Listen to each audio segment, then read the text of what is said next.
Diri nagsuon sa Job kapitulo 3 sa akong gibasa, ingon diri, nahitabo gayod ang akong gikahadlukan, no? Muna kitang tanan mga tao, mga nangalagan sa Dios, moabot usab ang panahon nga naatay mga butang nga gikahadlukan sama sa kinabuhi ni Job, no? Kini si Job maigsoon usa ka tawo nga gipaila sa Dios, no? Kung nato basahon ang kinabuhi ni Job, matod ko diri, may taong ginganlag Job.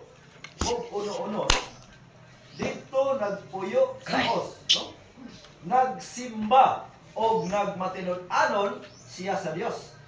Mao ni ang pagpaila sa Ginoo sa kinabuhi ni Job, no?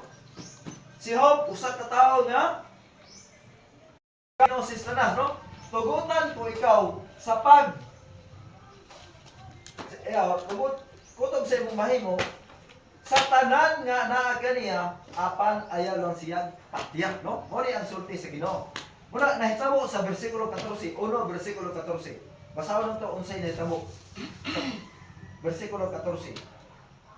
Ingon sa bersikulo 14 migsoro, may biabot nga mensahero gikan kadto sa kang Job, no?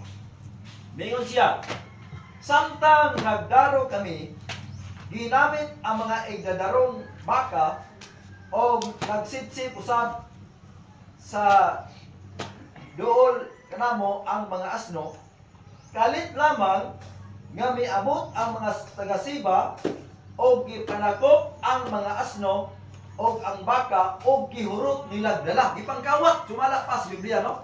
Gisugdan sa pagsulay kaninyong tanan. Muna nga sa atong kinabuhi, kung mutugot ta nga si Satanas may maghari sa atong kaugalingon, malayo ta sa presensya sa Dios, no? Muna nga kinahanglan nga andamo na to ang atong kaugalingon aron si Satanas dili na musulod sa atong kaugalingon. Usa nga nitong buhaton, no? Sumala pa sa Biblia dinhi sa Episo kapitulo 6, versikulo magsugod sa versikulo